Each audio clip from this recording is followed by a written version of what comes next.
professor on the IRB, Devin Ketchum, has done these things before. And we're always streamlining the IRB process. And so it's like, here we are now. Trying to get your IRB applications in here. That's just a joke. So I've been on an IRB committee for 2-3 campus. And the people on the committee are completely dedicated to doing 2 things. The first is protecting human subjects. That's our primary job. And the second is not throwing unnecessary roadblocks in the path of researchers, because most of the people on the panel are researchers or have been researchers. I'll get into that in a little bit, but we know what it's like. We've all been through human subjects ourselves.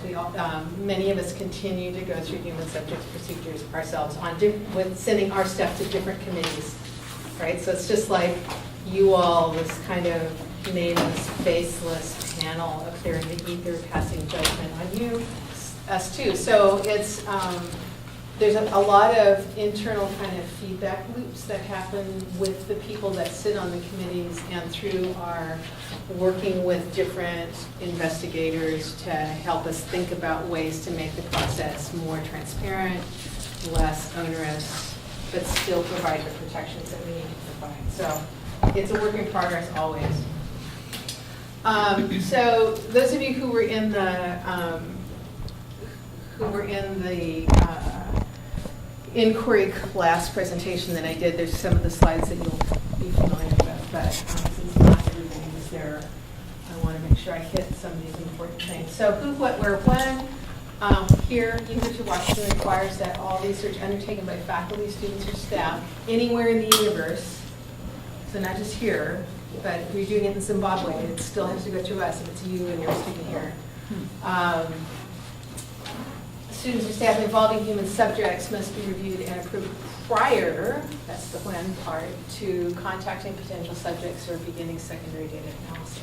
So you have to have prior permission. You can't just go and start contacting people and wait for your human subjects thing to go through the process. But why? Why do we need to do this? So the Belmont Report in 1979 was the work of a commission that was created by the National Research Act of 1974 after there were some egregious ethical violations in research that cost people their lives. I talked a little bit about the details of that in the inquiry class. I won't go into them here. But know that they were really awful and bad, and they had all kinds of awful and bad. It wasn't just one study, there were a number of studies.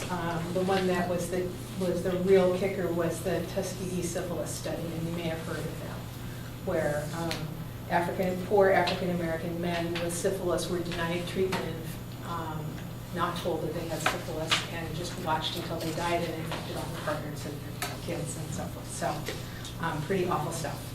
So anyway, whistleblower blew the whistle after 40 years on that study. And they decided that it was time for the federal government to get involved, and so they did.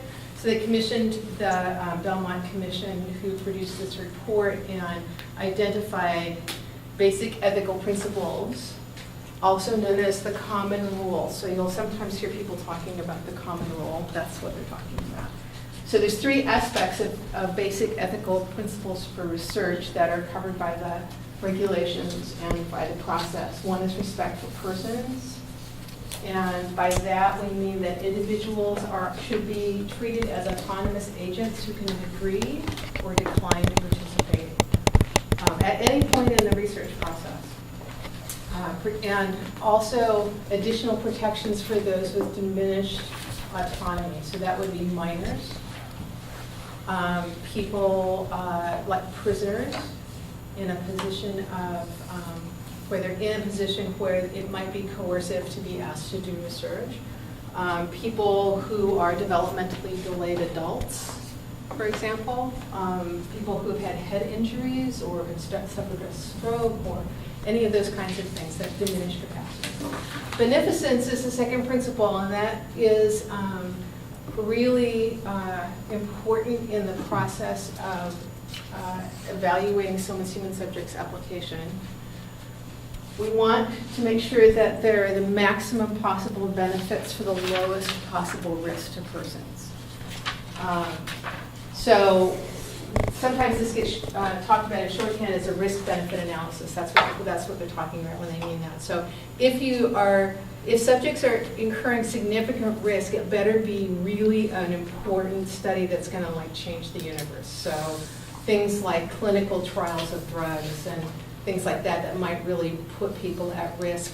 They're going to do things like keep the numbers small at first, have really specific protocols, pay real close attention, and try to do everything to minimize those risks. We don't get into that as much, but there are things that we do in the College of Education that are risky. So you can imagine things like people in school psychology who are studying suicide and suicide prevention. There might be some things there which put people at risk. People who are doing educational interventions, which you might not think would be all that risky, might possibly be risky. People who are doing education around health issues like HIV or drug use may find out things about kids, like that they have been involved in criminal drug use, and that they have to be protected from you outing them, as it were, right? Within the boundaries of our job to protect people from harming themselves or others. So there's all of those kinds of things. So just because we're in the College of Education doesn't mean that we don't have risks that we need to think about. Injustice. Who receives the benefits of the research and who bears its burdens? So that is one that it's evaluated on every application. It doesn't seem to me to come up all that often as a real serious problem. But basically, you'll have a set of questions on your application form that says, what steps have you taken to make sure you have equitable representation in your sample? So if you're doing a study that looks at the impact on girls of a certain intervention, obviously your subjects are all going to be girls, so they're not going to expect you to have half boys and half girls.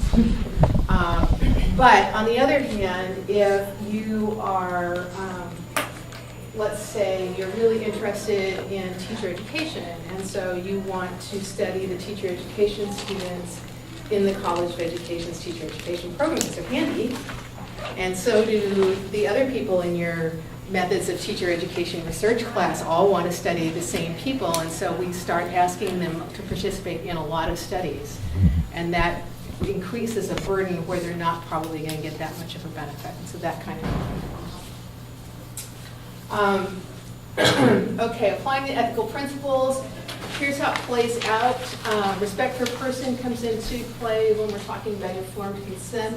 You have to obtain it, you have to document it. Everybody on the panel looks at all of your forms. We look at them extremely carefully.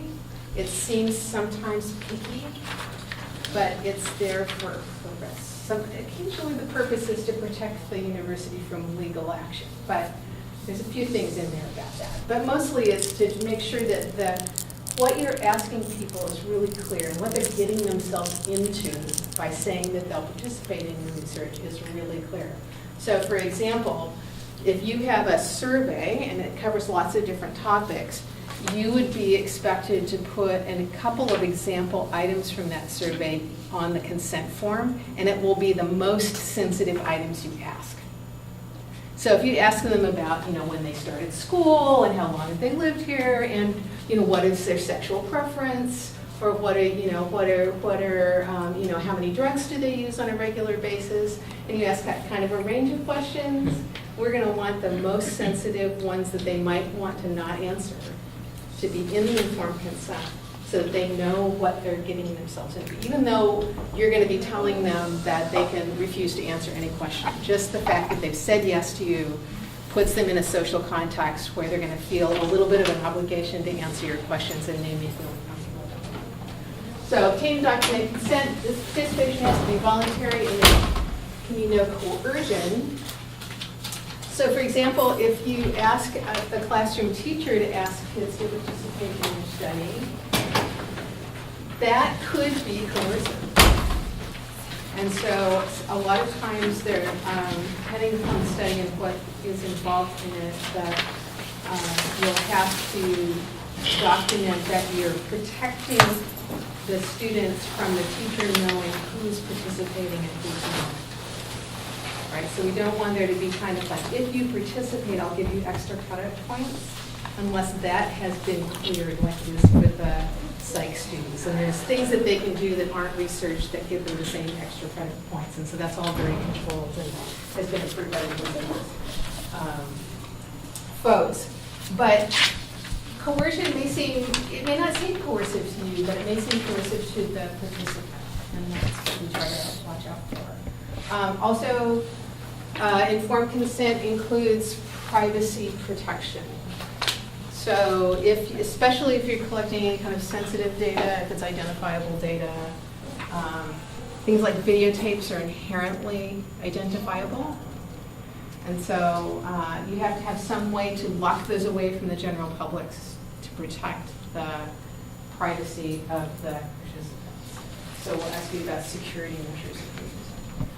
Beneficence, we talked about risk and benefits. The risks need to be reasonable in relationship to the benefits. And again, confidentiality can be a risk, depending upon what kind of data you have. And then justice in enrollment, make sure you either select participants equitably.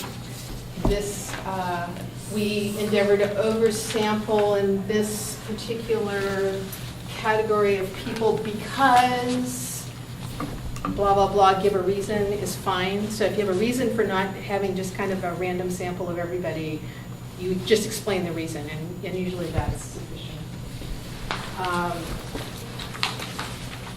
Okay. Avoiding exploitation of vulnerable populations, we particularly watch out for that. And there are some additional forms you have to fill out when you work with kids, for example, that we'll talk about. So why does research require review? So this will be easy. So imagine you're a medical researcher, and you're doing research on clinical trials on a new drug for strokes. What might come up that would fall under the category of subjects as autonomous agents in that kind of a study? What do you think? Stroke victims often have speech impairments and can't always express themselves clearly. Yeah, and cognitive impairments sometimes, and decision-making impairments, and so that's okay. So we'd have to think about that, and we'd have to have some way for that person to be protected. Okay. What about maximizing benefits and minimizing risks? New drug, stroke patients. If you were unsure of the possible risks, you'd want to keep the sample small to begin with. Right, right. And so you'd have to show if you're at the clinical trial stage, you'd have to show the IRB that you've done a bunch of studies before that to show that this is probably going to be safe. Right? So there's got to be evidence of that before you take this kind of stuff. And what about benefits and burdens?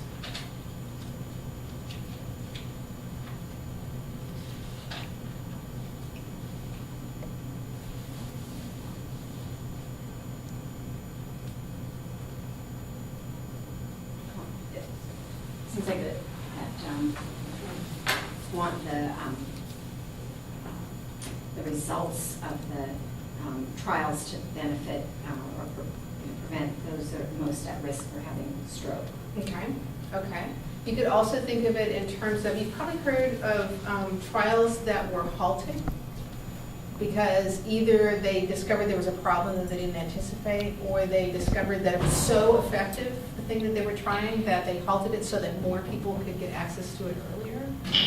Okay, so that's like, do you run the whole study even though it's really clear from the early data that it's really, really beneficial? No, you probably don't, and that kind of gets looked at. Okay. So now, so that's medical research. What about educational research? So imagine you're studying, you're doing an intervention study on teaching reading. So what about subjects as autonomous agents? What kinds of things did you have to think about for that? The age group that the population of the students that you're dealing with, how old are they? Are they teenagers who read at a very, very low grade level, but they have more understanding of what they might get into themselves than, let's say, a second grader? Mhm. Something like that. So if they're minors, you're going to have to probably have parental consent. Mhm. Okay, but you're also going to need assent from the kids. And so when you think about them as autonomous agents, and you're talking about kids who are young, or perhaps don't speak English as a first language, or perhaps have a cognitive impairment, you need to think about how are you going to communicate what it means to participate in the study in a way that they'll understand so that they can say whether or not they want to do it. Okay, so you have to think about, we look at not only the written forms, but we'll look also at scripts. So if you're working with kids who don't read, or can't read at the level that they would need to read to look at an assent form, then we'll want an oral script that would, where, of the words you will say to that student, and we can look at that and look and see if you're treating them as autonomous agents. Yeah. And then I have a question, that's something I brought up on Friday last week. Is that also where it comes into play if you work with populations where in terms of multicultural vistas, you have kids who come from cultures where you as a researcher seem like the authority figure and they feel obligated to participate even though they may not want to. How are you going to tease that apart? How do you Right, well, account for that's, that? right, so part of our job is to look for kind of indicators that might be a problem. Mhm. We do things, we look at, I'm on a social behavioral committee, so we don't look at the clinical trials for medicine. But we look at, it seems like almost everything else, anything that has to do with survey research or behavioral research in a medical sense and not.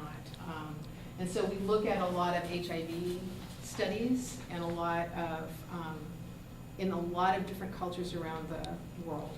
And we look at studies of people's behavior in war zones, where there are some real risks involved, and who you're identified with as a researcher might come into play in whether they are going to feel at risk, and how are you going to protect them in that case. We had somebody who was doing research on how young activists use the internet in strife kinds of situations, and we had to think about, okay, so what kinds of protections are in place for the people who are participating so that they don't get outed by this. And it's like that took some backing and forthing to try to figure that out with the researchers. So anytime there are cultural kinds of issues, we try to notice that they might be, and we ask the researcher to explain the situation to us. So the researchers often are one of our best resources for figuring out what those cultural things are. And understanding how they're being thought about and dealt with in ways.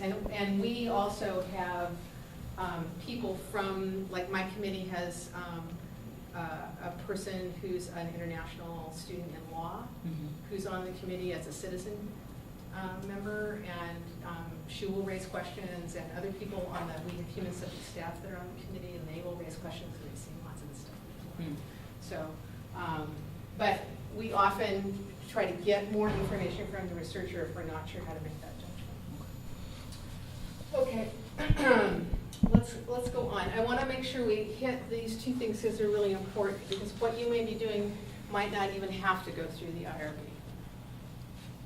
So the University of Washington is the same as you saw before, requires that all research is defined in a particular way, undertaken by faculty, students, or staff involving human subjects, which is also defined in a particular way, have to get prior approval. So let's look at these two things. Research. So research is a systematic investigation that is intended to increase the body of generalizable knowledge.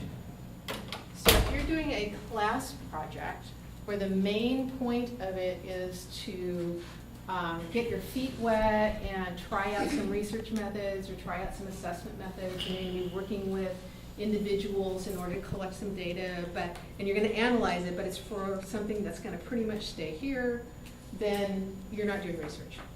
IRB does not want to talk to you about that. So even in classes like the qualitative methods sequence, where everybody in the class does a project and they collect data and they have to go through a process that's almost identical to the human subjects process. It's all in-house. The instructors of the course serve as the IRB for that, because the primary purpose of that course, of the research activity in that course, is not to create generalizable research, but to teach people how to do qualitative research. Then, if you decide to go forward with that, so you started out in qual methods, and then you say, wow, this is really cool, I want to do my dissertation on it, I want to look at some of the same data, I want to collect some more data. At that point, you need to go through the human subjects process. But you can, if you're just using data that you collected in your qual methods study, you can ask to do it as secondary analysis, which is usually a minimal risk kind of a thing. And so they've set it up, they have worked this protocol with IRB to make sure that it places the least burden on IRB folks and the least burden on the students, but still enables people to go on with this, with the data that they collected if they want to.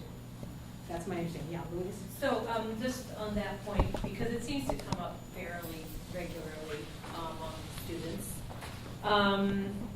if they do what you just described, they have a class project, and then later they decide that they do want to use that data for, say, their dissertation, are they going to have to go back and reconsent those subjects?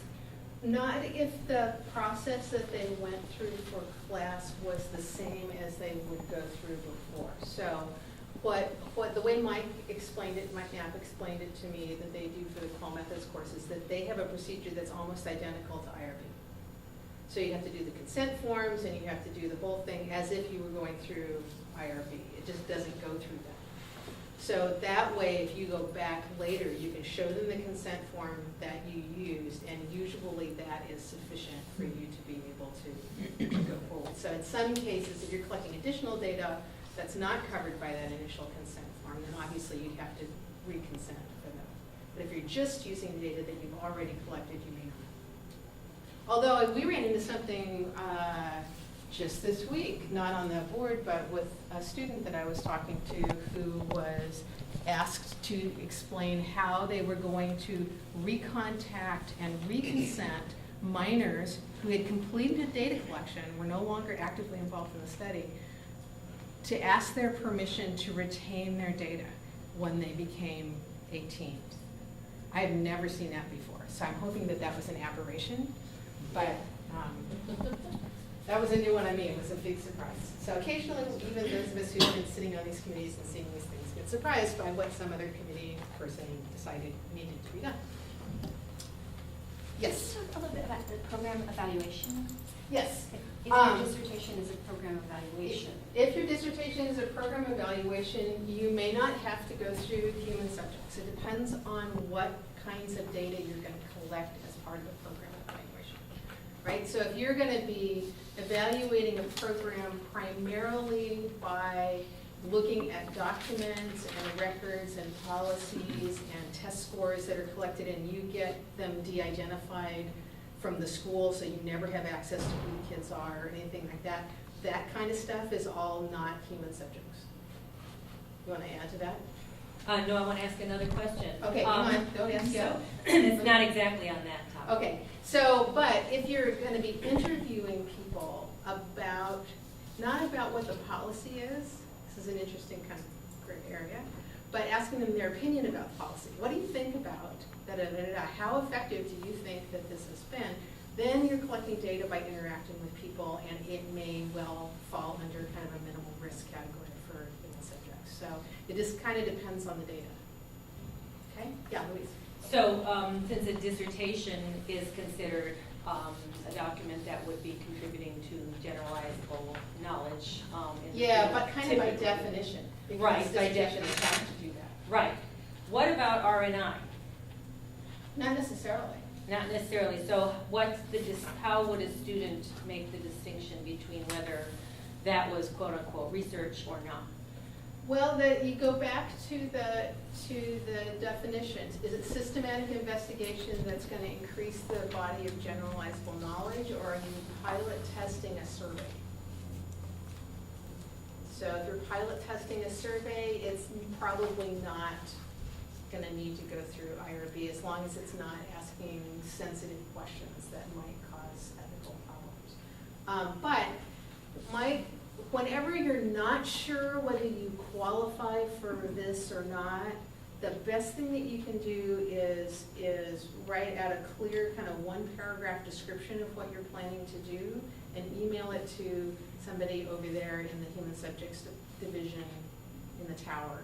Because they can look at it and they can say things like, I would need more information, and then you can maybe call them and talk to them. But they can say, no, if you're doing this, it probably doesn't. So I do that. We collected some data in addition to some other data as kind of an add-on to a big study that we're doing where I was just interviewing people about what had happened, not their opinion about it, even though their opinions were volunteered sometimes in the conversation. The questions I asked were all about, tell me about how the principals have been changed, how often the principals have changed in this school, and how is that, tell me about your AP policy, tell me about, how do kids get identified for AP. I'm asking them information about practices and policies in the school. I'm not asking for their opinion about any of that stuff. We thought we'd have to go through human subjects and get a modification, and they said, no, this isn't even human subjects data because it's policy stuff. So it just kind of depends on what you're doing. Yeah. So if you do a class project and in retrospect you think that you would maybe want to take it for a publication, so what do you do? So, well, if you do a class project and you think you can use that to do this, you can use those data. If you have consented them in a way that is agreeable to the folks over there as part of what you did, then that shouldn't be a problem. If you have not, if they say, well, you should have asked them this and told them that, then you may have to re-consent those people to use their data. No, but so then, supposing you have followed the guidelines, do you go back to IRB and get it through them? Or if you've followed the procedures, then you just go ahead? Go back. You have to, it has to be, because now you're doing research and not a class project. Okay. Okay, so it needs prior approval before you get to do that research, even though it's data you've already looked at, right? And then you need to get, so that needs to go through and get approved. Yeah. And there's also, like, I did it for my IRB, I did it under an IRB from a different institution from Portland State. But in order to actually publish that research, I'm going to have to go through IRB at UW to publish and say I'm a student here. So it was okay for me to do the research because I had, I had another IRB that was fine. But like if I'm gonna publish, like absolutely UW has to agree. Right, and there's actual procedures that they have for various ways that can play out. That for if it's approved, if it's a multi-institutional study, they'll say, okay, these guys are the primary IRB. It still has to go through ours, but if that IRB says yes, then we're going to say yes unless we see something really egregious, which we never do. So I have a study like that where I'm working with somebody from Oregon State, and it's their data, and so they're the primary IRB on it. But we had to get that noted by our IRB, and they had to see what we were doing. So anyway, that's all kind of maybe a level of detail beyond what you need at this point in time. There are always these little kinds of questions because these, whether or not it's research, whether or not it involves human subjects, are judgment calls. And there are pretty clear criteria for this, but that doesn't mean that you don't have some gray areas in there that you have to negotiate with IRB. Okay, so human subjects data are data that are about persons who are living. Usually, there's a small category of dead persons for whom we consider their data to be human subjects data too.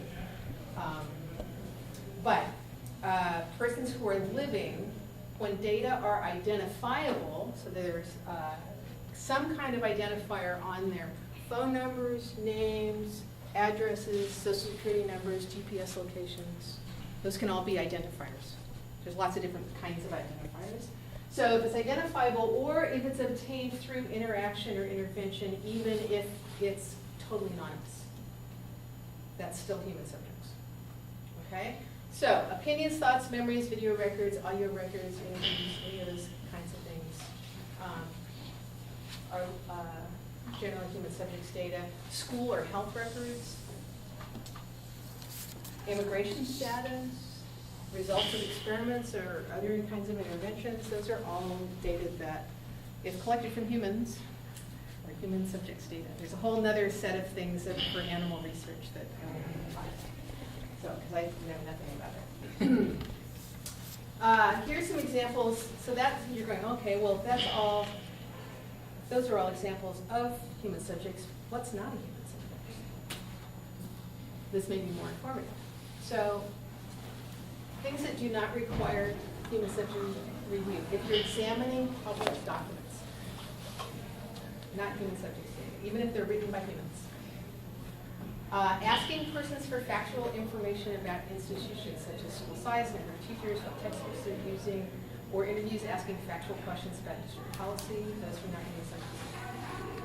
De-identified data that you did not obtain through interaction or intervention are also not human subjects data. But if you, so some of you are involved in programs or projects where you have access to national databases. Those national databases have their own process that you have to go through that's human subjects like. But for our purposes, we don't consider those data since they're de-identifiable as human subjects for our purposes. But there's usually pretty rigorous kind of procedures you have to go through to get permission to access those data. Yes? If I am planning on doing RNA presentation using the data that I got from other researchers, with used some synonym and if I'm not going to use this for publish, does it mean that I don't need to go through the IRB? So if you got your research data from someone else and it's de-identified, so is it data that you can't see the people or hear the people, you don't have their names, you don't have anything like that, right? Then that's, you don't have to worry about it because that's not human subjects data. Okay? If it is identified, we'd be using audio tapes or videotapes, or you've got some other kinds of identifiers in the data, then you may be covered under their human subjects. I mean, talk to them, talk about that. Maybe in a modification, maybe not. But yeah, if it's not identifiable data, then you should be fine. Yes? Even if the original researcher who collected the data has some link to the identities of those subjects? As long as the person who's doing the presentation, who's getting the data and doing the analysis, doesn't have that access. No links to No that. links, right. So, for example, if you're an RA on a project and you have access to the file that has the identifiers in it, then you have to be covered under their human subjects approval in order to do that. Because you could go in and look up the kids that are in the study in some way, unless any identifying information, including a coded number or a pseudonym has been removed. And if that's the case, During the case that I don't have intent to contact with a subject. it doesn't matter if the data are identifiable, right? So if they're identifiable, you need to follow human subjects protocols for that. So when I have a bunch of survey data in the can from stuff that I have collected from previous studies, and sometimes I give access to those data to students who are doing projects in some quantitative methods class or something, or they might want to present it as an RNI project. If I give it to them with all of the identifying information stripped, or if they are not working on the project so they have no access to what those code numbers mean, I usually just take the code numbers right out. So the only thing that's in there is the responses to the surveys, then they're not worried about it because it's not identifiable. Okay. So, who are we? The IRB. The IRB is several different committees. There are 3 biomedical committees and 3 socio-behavioral committees, plus there's one committee that does both. I'm on a socio-behavioral committee and on committee general. But there's also Committee C and Committee G also do social behavioral stuff. And so when I put in an application, my stuff goes to C or G. It doesn't ever come to my committee. Each IRB includes researchers like me from across the university. It includes Human Subjects Division staff as voting members. There's usually, they've got 2 voting members from agency staff. And it includes 1 or more community members who are not researchers and not Human Subjects Division staff. They could be students at the university, but just not researchers. And those folks are there to represent possible participants in their view, right? So we like it when there's somebody from the law school that comes and volunteers to be on the committee because they bring a really nice set of parameters with them that they're familiar with. But any interested community member can volunteer for this, and any one of you can sit in on an IRB meeting and actually watch us do our job. And we almost always have 2 or sometimes 3 observers who are just there to learn about the process, and you're more than welcome to do that. So it's everything that you hear there is confidential, so you can't go back and talk about the really interesting study that they talked about at the IRB meeting, which is hard sometimes because they're really interesting studies, but we can't talk about that outside the room. Okay. Excuse me, Sue? Yes. So, and when you talk about the committee, you talk about the committee that reviews applications, not the minimal risk applications and not exempt applications. Right, and I will get to that in a minute. Okay. Okay, so this is what's called the full committee.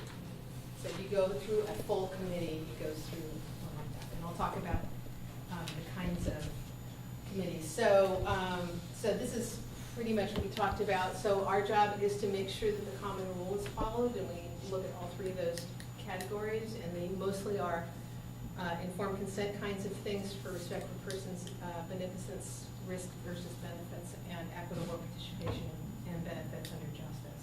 Remember this, all of the information that you provide in your lengthy human subjects application enables us to decide whether you're following the common rule. We don't ask any extraneous questions. So you'll look at it and go, that doesn't apply to my research. There's probably a box that says does not apply to my research, and you check that box. Okay, so you'll see the same form that somebody who's doing a clinical trial will see, and there'll be stuff in there like radiation, genetic material, and you'll go, my God, why am I doing this? Just check it off. It's not applicable. Move on. All right. So, potential benefit to individuals, potential risk benefit analysis. This is kind of at the core of what we look at, risk benefit. So sometimes we'll see something and we'll say, that's lousy research. And we have to decide whether that impacts the risks and benefits, right? So if somebody's got a really poor design, or they've got a fatal flaw of some description, or they're really not gonna find anything out. In rare cases, we will kick it back and say, this is so poorly designed, and then because of this flaw and this flaw and this flaw, we don't think you're gonna get any useful information, and so we can't see why we should put people through participating in your study, because it's not gonna get you anything. It doesn't happen very often, but occasionally it does happen. But sometimes we just see things like, wow, they should have done it this way instead of that way, but it's not fatal. It's not like, doesn't make their information worthless. It just makes it not as good as it could be. We have to pull ourselves back as researchers and say, it's not our study. It's not part of our job to decide whether it's the best study that it could be, and so we don't do that. So, but sometimes it's really hard. The faculty signature, you have to get a faculty signature if you're a student when you put in an IRB application. This is your advisor, generally speaking. And their job is to assure that the scholarship is good, that it's potentially beneficial to do this research. That means they have to read it. Not every faculty member always reads these things terribly carefully. Make them do it, because otherwise, whatever mistake that they could have caught for you and you could have fixed in 5 minutes is going to take a month, because it had to go to the IRB and come back to you. Right? So it's really in your best interest, and especially the first time you do one of these, make an appointment with your advisor and say, can we sit down and go through this together? I've filled it out. I'm not sure I've done it correctly, but could you walk through with me step by step, and we can do it. And even very busy people should be willing to do that. Note that potential risks can be of various types. They're not always physical risks, but they can also be emotional risks. They can be economic risks. If someone finds out that I participated in this study, I'll get fired from my job, right? They could be professional risks. If someone reads your study and somebody said this bad thing about the school, they're going to know it was me, and that's going to cause me problems. You know, there are those kinds of risks that we have to look at as well. We also look for, particularly for vulnerable populations issues, for college ed folks, it's often because the people are children. Power issues that might result in coercion. So we'll ask you to be very specific about how you are approaching and recruiting subjects to make sure that there's no coercion, and to make sure that subjects can really do the homework. I mentioned risks associated with a breach of confidentiality. Identifiable data like video and things with people's names and other kinds of identifiers on it have to be protected. And so we'll ask you if it's on an external hard drive that's password protected, in a locked office, in a locked drawer kind of stuff. And with protected health information and other kinds of stuff that's really, really risky, we ask for even more than that.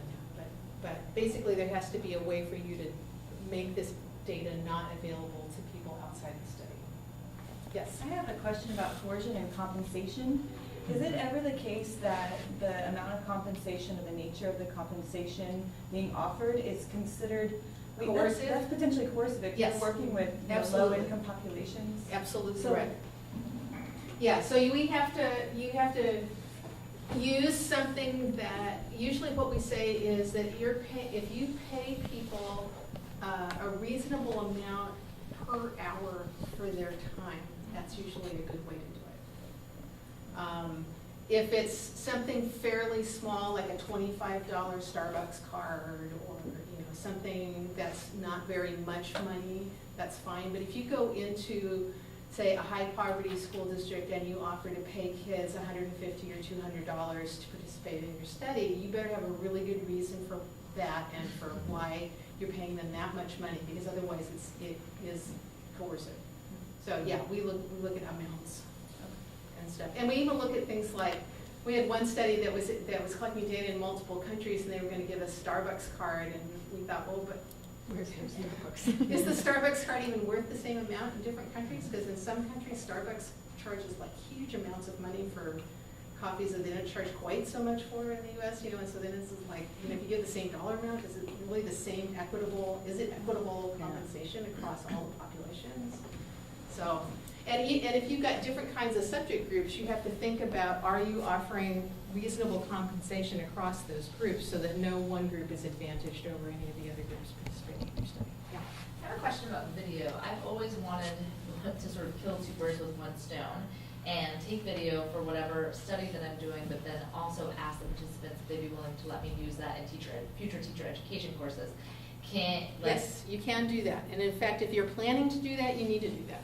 Right. Yeah. So I we would be have able to. Yeah, but So if you're using video and you want to show it for conferences in your presentation, you want to use it for teacher ed classes, I would recommend that you have a separate consent or assent line for each purpose for which you're possibly going to use the video. And that way they can check one is okay and one is not okay, and it doesn't blow you out of the water. Right? You can still use them in your study if you want to. But yes, you can use it for research, but no, I don't want you to use it in a presentation. Okay, I won't use you. I'll use somebody else. Okay, but Thank you. if you break that out, then they're able to do that. right. Okay, there's 3 types of review. Full committee we've talked about. Minimalist risk review is a staff-only review. Frankly, it takes pretty much the same amount of time and sometimes more time if you send it through minimal risk.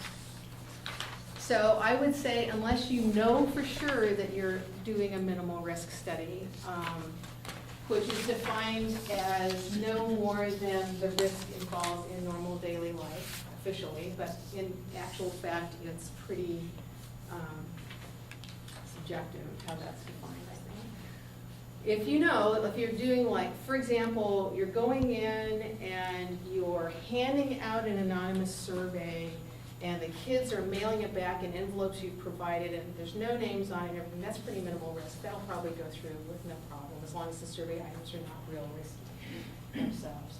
I just had a student who went through minimal risk, and after 3 months of going back and forth with a minimal risk person, it got bumped up to full committee. Not because it was inherently risky, but because his design was really complicated. And there were enough questions where, okay, well, now that you've explained this, I understand that, and now I have this question, kind of thing, that they just sent it up. But know that the Human Subjects Division is in the process, has been for about a year in the process of trying to figure out how to make the minimal risk full board decision more consistent and predictable. And so they've made some joint committees so that there's the same staff members working on both committees and maybe being able to identify where that line is between minimal risk and full board more clearly. But that's also in progress. Yes. So I think that's a really important thing for everybody to know, because it seems to me it's one of the hardest things for the researcher to determine whether this is minimal risk or something greater than that. So could you give us a little more information on how that happens? I mean, how it works so I complete my application and I have the opportunity to check a box saying this is minimal risk or not, right? And I send it in, and it gets to somebody over there in Human Subjects Division, and then what? Okay, so it goes to the minimal risk subcommittee, which is all HSD staff people. It's not the people from full board. And they read it through, and they screen it, and they usually will send it back to you and say, I have these questions, and you answer those questions, and then it goes back to them. And if it's indeed minimal risk and you've answered all the questions, then they check it off, and you are approved for a year, just as if you've gone through the whole board. It's a way to try to keep the full board from having to look at studies that really aren't very complicated that a staff member could go through. If you are at all unsure about whether your study qualifies for minimal risk, if you've got a complicated design, or if you're asking some questions on your survey that might be seen as a little risky, or you're doing a lot of videotaping, or anything else like that, you're working with kids, that's a flag, then I would say send it in, don't check the minimal risk box. And then if it turns out to be minimal risk, it's not going to take you any more time to have gone through the full committee. But they'll say, this is really minimal risk, so next time send it through minimal risk, and they'll put that in the notes, and then when it comes back, when you do your annual re-up, it won't go back to the full committee, it'll just go to the minimal risk people. But maybe in the future the timeline will be different, but right now it's the average time to go through human subjects is 4 to 6 weeks, regardless of whether you do minimal risk or full board. So, and that's the average time. Know that, that's the average time, and some of them are longer. I'm not going to talk about exempts because I think that I'm just not going to do that. Okay, so I want to give you some tips before we finish up. I mean, we're at 15 minutes into this, so I don't want to go too much longer and still leave you some time for additional questions. So here's some tips for completing your applications. Deb McCutcheon calls this CNC, clarity and completeness. Don't use jargon. Do not cut and paste from your master's thesis proposal into your human subjects form. We are not your advisor. We are just people who don't maybe know very much about your theoretical framework and don't want to know very much about it. And so be clear, don't use jargon, use simple active declarative sentences instead of long, wandery, multi-clause ones with passive voice in them. Just think of us as not too bright 8th graders. Do not leave any question unanswered. This is critical. I don't see very much of this anymore, but occasionally we'll, and usually they get caught on screening, so before I ever see it as an IRB member, it's been caught. And people have been asked for information. But don't leave any question unanswered. There's always a box for not applicable if that's an option. Sometimes instead of not applicable, it will say, tell us how you're doing this or tell us why you shouldn't have to. something like that, tell us why you shouldn't have to, and then we'll leave you alone. Attach everything that a subject will see or hear. So that includes all your consent forms, obviously. It also includes recruitment flyers, web advertisements, if you're advertising for surveys, screenshots, if you have an intervention that's delivered on a computer, give us an example screenshot that shows us what the intervention looks like so we can judge that. If you're giving a survey, we need a copy of the whole survey. If you're doing a semi-structured interview so that you can't predict the exact questions that you're going to ask because it depends on what the person says back to you, then give us your kind of outline. What are the 5 main questions that you're going to ask, and then what are some possible follow-ups to those, and then explain that it's a semi-structured interview and it may go a little beyond that, and that's usually fine. Yeah. If you're gonna do multiple interviews over time, and some of the latter ones will be informed by what you see, or how do you handle that? There's 2 ways to do that. One is to explain that, and then try to predict and describe what that might look like. If you can do that, and it's pretty simple to do, that's fine. Another way that takes a little more work, but might be better in some cases, is to say, I will submit a modification that has the new interview questions in it before I do the second and the phase 2 interview or the phase 3 interview. And that's a good way to do it. If what they tell you on the first one is going to really change kind of what you're going to do, you'll be able to do that. Modifications don't take very long to go through. So, okay. Debriefing scripts, if you have any kind of deception in your study, like you don't want to let people know that this first little screening survey that you call a screening survey is actually your main measure, because you're going to do some sort of little manipulation to see what happens. It can be very innocuous, but if there's any kind of deception, you have to have a debriefing script where you explain the deception to the participants,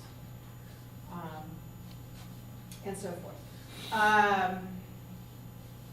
I'm going to flip the next slide, and then I'm going to come back and just show you what the form looks like so that you can kind of see what it does for you, because that's really nice modifications to the form that make it more friendly. I just want to point this out. The second tip is really pay attention to your consent and assent forms and the process that you're going to use for recruitment, because they're going to want to know about that in detail. And it's good, because if you have to specify it for us in detail, you also get clearer about how you're going to do it. And so it's actually a good thing. Consent or assent. Consent is for people who are over the age of 18 and mentally competent.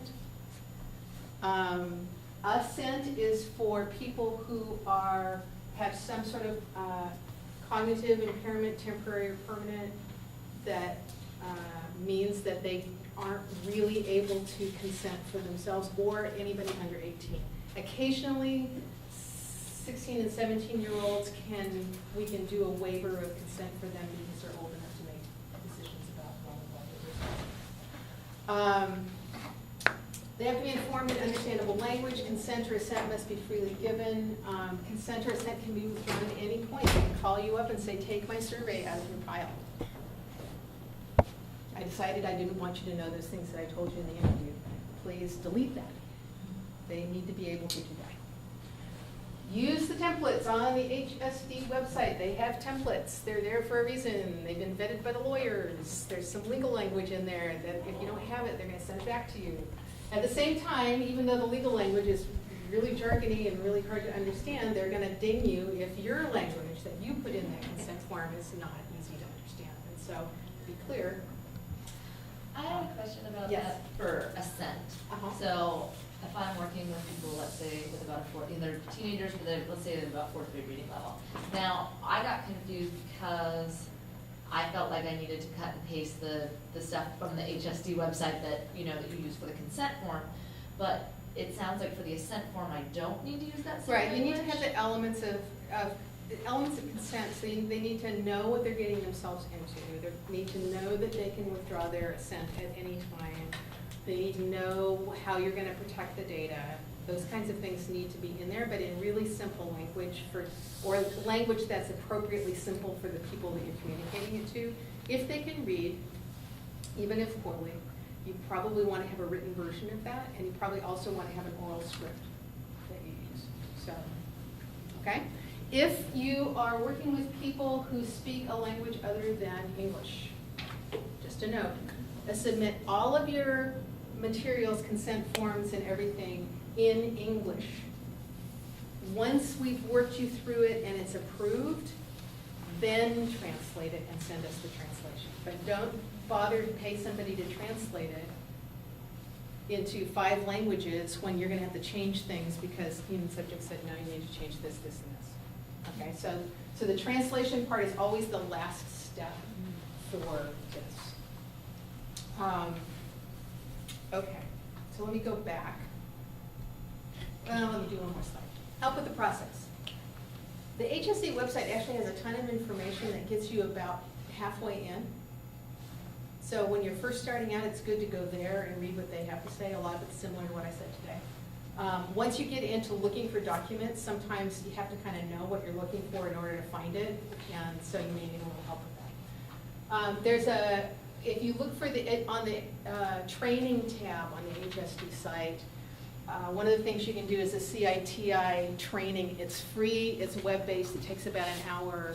If you're doing NIH-funded research or you're working for somebody who's doing NIH-funded research, you need to do this. Otherwise, it's just a good way to learn all about human subjects. It's more detailed than what I've talked about today, and so that's a good thing. It's free and a resource. When you get done, you get a little certificate that says you have completed this and it's good for ever. So I did it, I don't know, 10 or 12 years ago, and mine's still good. So,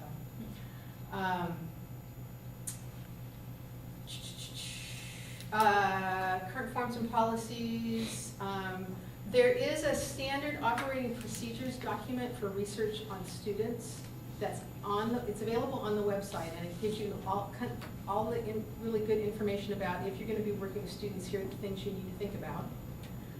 And I noted to them that that's the one thing that doesn't have a live hot link on the form, on the main human subjects form, like everything else does to the document, and they're going to put that link in, but they may not have done it yet. They promised it to me by the end of the month. Your faculty advisor, very important resource for you. Make them read it through and talk with you about it, give you suggestions based on their experience. Louise Klaus in the back of the room. Louise is wonderful. She's the person you turn your forms into. Her office is in 115 in Miller, and she will get the dean's signature or his representative and so forth for you. But she will also screen it for completeness. So she's a good resource. If you have a question about human subjects, try asking Louise. She very well may know the answer. No. Quick clarification question. Students means high school, elementary school? No, students mean students. Every student, so even students? Teacher ed students. Okay. Yeah, Okay. because there are those coercion issues that you have to think about. And me. Although I'm going back on sabbatical again next quarter, so don't bug me then. But this quarter I'm here, so you can ask me questions. All right, let me go back just really quickly and show you the form. I'm not going to go through it with you, obviously, but I'm just going to show you a few interesting things, maybe if it will let